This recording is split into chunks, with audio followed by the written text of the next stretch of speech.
Alright, welcome back. और अगले सवाल की ओर हम बढ़ते हैं, जो कि हमारे यूट्यूब के दर्शक का ही है, पंकज जी के लिए। पंकज जी, रिव्यू करवाना चाहते हैं जिष्णु अपने पोर्टफोलियो को, और हाई रिस्क टेकर हैं, स्टेप अप करेंगे 10% और 20,000 रुपये 4 फंड्स में डाल रहे हैं। फंड वैल्यू, पोर्टफोलियो वैल्यू लगभग 6 लाख की हो चुकी है। HDFC का रिटायरमेंट इक्विटी है इनके पास, और 2 CR लगेंगे इनको रिटायरमेंट के लिए, जो इन्होंने अपने लिए आंका हुआ है 26 साल के बाद। ICICI का लार्ज एंड मिड कैप भी है, और 16 साल का टाइम होराइजन है इस फंड में। क्वांट का मिड कैप है, 5,000 डाल रहे हैं, 16 साल का time horizon. Kotak small cap, again 16 years investment time horizon. 50 lakh चाहिए इनको 16 साल में बच्चों की पढ़ाई के लिए। 70 लाख चाहिए कॉर्पस SWP के लिए, और HDFC रिटायरमेंट फंड में इन्वेस्ट तो ये करेंगे, और अपने रिटायरमेंट के गोल को ध्यान में रखते हुए, जो लगभग 2 CR का है।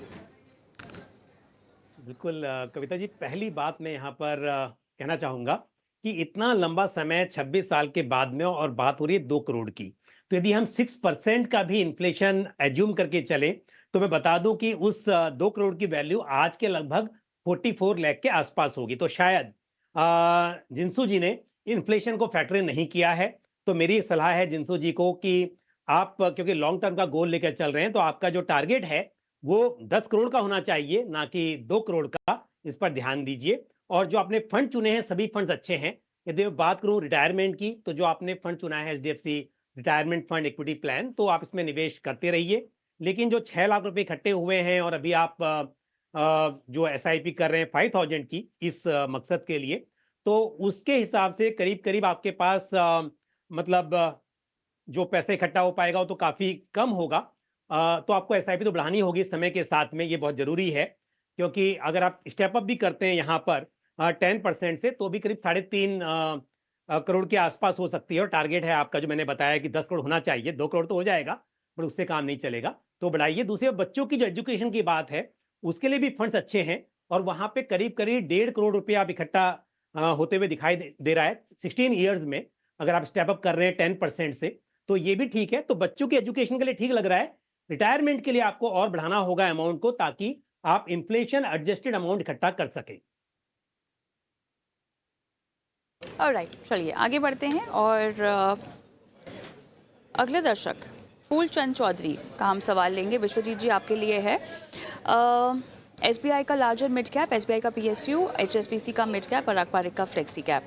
स्विच करना चाहते हैं SBI PSU को SBI स्मॉल कैप में, या और कोई स्मॉल कैप फंड को पोर्टफोलियो में रखना चाहिए। 10 से 15 साल का समय है, और सारे फंड्स इनके डायरेक्ट हैं। जी, बिल्कुल कविता जी, जो इन्होंने सवाल पूछा है कि वो एसबीआई पीएसयू फंड से स्विच करना चाहते हैं, तो नेचुरली अभी पंकज जी भी बता रहे थे कि जो थीमेटिक फंड्स हैं, जो थीम्स हैं, उसमें पीएसयू थीम्स काफ़ी अच्छे रिटर्न्स दिए हैं, ऑलमोस्ट 100% के रिटर्न्स दिए हैं। तो मेरे ख्याल से अभी कुछ समय तक ये आराम से इस पीएसयू थीम में निवेशित रहें। स्मॉल कैप में निवेश करना चाहें तो कोई अलग से ऐड ऑन कर सकते हैं, बट कुछ समय के लिए ये थीम अभी अट्रैक्टिव लग रही है, काफ़ी अच्छे रिटर्न्स बन भी चुके हैं। और ऐसा लगता है कि अगर गवर्नमेंट दोबारा से आती है, तो पीएसयू पे दोबारा से फ़ोकस रहेगा और उनमें परफ़ॉर्मेंस भी काफ़ी अच्छी रहेगी। तो बिल्कुल नज़र बनाए रखें, क्योंकि ऑलरेडी एक अच्छी पीक पे है पीएसयू फंड्स, बट मेरे ख्याल में कुछ समय के लिए अभी ये निवेशित रह सकते हैं। तो इनको स्मॉल कैप में स्विच करने की आवश्यकता नहीं है।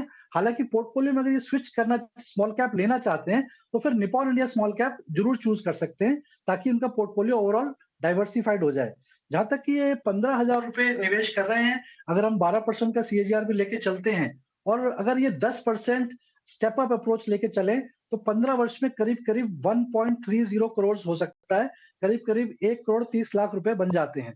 तो मेरे हिसाब से थोड़ा-सा अपनी एसआईपी को इंक्रीज़ करें, फंड्स का जो चुनाव किया हुआ है वो अच्छा है, अभी स्विच करने की कोई आवश्यकता नहीं है, कुछ समय बने रहें, अच्छे रिटर्न्स का लाभ लें, और जैसे ही लगे कि थीम प्ले आउट हो चुकी है, तब एग्ज़िट करना अवश्य हो जाएगा, बट अभी मेरे ख्याल में निवेशित रह सकते हैं।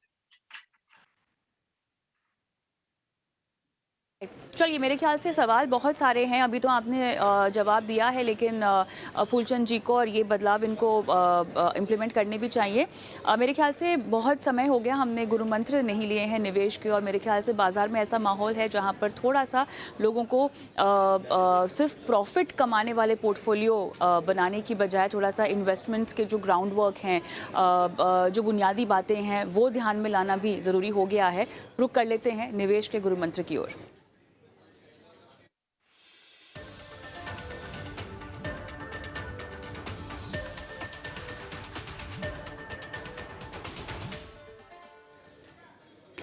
और राइट, पंकज जी बताइए आपका गुरु मंत्र क्या होगा निवेश का आज? कविता जी देखिए, अक्सर निवेशक जब निवेश करते हैं तो बड़ा कई बार कंफ्यूज भी रहते हैं कि पोर्टफोलियो में कितना डाइवर्सिफाइड फंड हो, कितने सेक्टरल और थीमेटिक फंड्स हों। तो एक राय है कि देखिए थीमेटिक फंड्स पॉपुलर हो रहे हैं और अपॉर्चुनिटी भी है, तो इन्वेस्ट तो करना चाहिए। आप एक बात समझ लीजिए कि पहले अपना जो पोर्टफोलियो बनाइए अपने गोल के हिसाब से लॉन्ग टर्म के लिए, तो आपका करीब 80% 85% पैसा तो उनमें लगना चाहिए। लेकिन 15-20% के लिए अपने रिस्क के हिसाब से आप थोड़ा सा स्पेस रखिए, और इसे हम कहेंगे कोर एंड सैटेलाइट। यानी कोर पोर्टफोलियो है लॉन्ग टर्म के लिए, सैटेलाइट पोर्टफोलियो आपका है इसी मकसद के लिए कि जहां पर ज्यादा अपॉर्चुनिटी है वहां पर आपका निवेश हो। तो इस वक्त पर जैसे हम बात कर रहे हैं कि अभी लग रहा है कुछ थीम्स में अच्छा पैसा बन सकता है, तो 15-20% जो पैसा है वो आपका उन थीम्स में लगना चाहिए, ताकि आप उस पीरियड के अंदर अच्छा पैसा बना सकें। तो इस तरह से कंफ्यूजन खत्म हो जाएगा। आपको अपने गोल के हिसाब से अलग पोर्टफोलियो, और जो अपॉर्चुनिटी है एक टैक्टिकल एलोकेशन उसे कहते हैं, उसके लिए अलग से पोर्टफोलियो बनाइए, ताकि आपको अच्छे रिटर्न्स मिल सके, स्टेबिलिटी रहे पोर्टफोलियो में, और साथ ही ग्रोथ के भी बहुत अच्छे चांस बन सके। विश्वजीत जी आपका गुरु मंत्र निवेश का? जी, बिल्कुल कविता जी, अगर हम देखें तो इलेक्शंस के आसपास वोलेटिलिटी इंडेक्स अगर हम देखते हैं तो काफ़ी बढ़ा हुआ है, और ऐसा काफ़ी इवेंट्स में होता है कि जब कोई बड़ा इवेंट आता है तो वोलेटिलिटी काफ़ी बढ़ जाती है। तो अगर आप इक्विटी में निवेश करते हैं तो आपको वोलेटिलिटी को एक्सेप्ट करना पड़ेगा, क्योंकि मार्केट में उतार-चढ़ाव हमेशा बना रहता है। तो ये आपको एक्सेप्ट करना पड़ेगा। अगर आप लॉन्ग टर्म के लिए निवेश करते हैं तो आपको अपनी इन्वेस्टमेंट स्ट्रैटेजी पे स्टिक रहना पड़ेगा। ज़रूरी नहीं है कि आज कुछ मार्केट में थीम आई है तो आपको खरीदना ही खरीदना है या कुछ बेचना ही बेचना है। आपने जो इन्वेस्टमेंट स्ट्रैटेजी बनाई है अपना गोल को अचीव करने के लिए, आप उस पे स्टिक रहें, समय-समय पर एसेट एलोकेशन अवश्य करते रहें। और ऐसा देखा गया है कविता जी कि जो एसआईपी का टेन्योर है, वो नॉर्मली 2 ईयर प्लस है। उसके बाद लोग एसआईपी ब्रेक कर देते हैं। तो इक्विटी में जब आप निवेश करते हैं, तो कम से कम 5 साल का टाइम होराइज़न अवश्य रखें, तभी आप उसका पूरा लाभ ले पाएँ। राइट, तो ये थे निवेश के गुरु मंत्र जो आपको ध्यान में रखने हैं अपने निवेश पोर्टफोलियो के जर्नी में। रतन का मैं सवाल लेना चाहती हूँ जो कि पंकज जी के लिए है। Tata Nifty 50 index, Nippon India multi cap, Parag Parekh flexi cap, SBI automotive opportunity fund portfolio में रखा हुआ है। 10 साल के लिए पंकज जी ये पोर्टफोलियो उन्होंने बनाया है। बताइए क्या होगी सलाह झटपट? बिल्कुल देखिए, चार में से जो एक फंड है एसबीआई ऑटोमोटिव फंड, वो मैं कहूंगा कि इससे आप निकल जाएं। फंड अच्छा हो सकता है लेकिन सुटेबल नहीं है आपके लिए, आपके पोर्टफोलियो में बहुत कुछ अभी नहीं है, मिड कैप मिसिंग है, तो बेटर होगा एसबीआई ऑटोमोटिव अपॉर्चुनिटीज से निकलकर आप एसबीआई मिड कैप या दूसरा कोई मिड कैप ऐड करें, और वो बेहतर रहेगा। यूट्यूब के ही दूसरे दर्शक हैं चंदन शर्मा। विश्वजीत जी आपके पास होगा ये सवाल। मिराइका लार्ज और mid cap, HDFC Nifty 50 index, Parag Parekh flexi cap, SBI contra quant का मल्टी एसेट है, और 15 साल के लिए ये फंड का सिलेक्शन कैसा होगा? अपनी एसआईपी की राशि ये बढ़ाना भी चाहते हैं, और 1.5 करोड़ 15 साल में लक्ष्य। जी, बिल्कुल कविता जी, जो इनका पोर्टफोलियो है काफ़ी डाइवर्सिफाइड है। मैं फंड्स देख रहा हूँ कि जो लार्ज कैप नेचर में भी है, पराग पारेख फ्लेक्सी कैप भी है और मल्टी एसेट भी ले रखा है। तो इस मार्केट के सिनेरियो के हिसाब से अच्छा पोर्टफोलियो है, इसमें बिल्कुल निवेशित रह सकते हैं। करीब-करीब ₹12,000 की ये एसआईपी कर रहे हैं, 12,500 की। अगर हम 12% का ही सीएजीआर लेके चलते हैं, तो ये 15 वर्ष में केवल ₹64 लाख जोड़ पाएँगे। लेकिन इन्होंने ये ऐसी इच्छा रखी है कि अपनी एसआईपी का अमाउंट बढ़ाना चाहते हैं और ये ₹20,000 तक इसको ले जाना चाहते हैं। तो ₹20,000 के लिए जो ₹7,500 जो इनको निवेश करने हैं, उसके लिए मैं इनको सजेस्ट करूँगा कि 4,000 करीब ये Nippon India multi cap fund में निवेश करें, ताकि इनको ओवरऑल बाकी मार्केट कैप का भी एक्सपोज़र मिल जाए, और जो रिमेनिंग 3,000 है वो एक्जिस्टिंग फंड्स में ही निवेश करें। तो ऐसे करके इनका पोर्टफोलियो में रिस्क रिवॉर्ड रेशियो भी अच्छा हो जाएगा और डाइवर्सिफिकेशन भी मिल जाएगा। जहाँ तक इनका लक्ष्य का सवाल है, तो ₹20,000 अगर ये निवेश करते हैं और अगर 8% का स्टेप अप करते हैं हर वर्ष, तो ये अपने लक्ष्य के करीब-करीब 1.5 करोड़ तक पहुँच जाएँगे। तो 8% का स्टेप अप हर साल आपको करना पड़ेगा अपनी एसआईपी अमाउंट में। ₹20,000 जो आपने निवेश किए हुए हैं, वो अच्छे फंड्स में निवेश किए हुए हैं।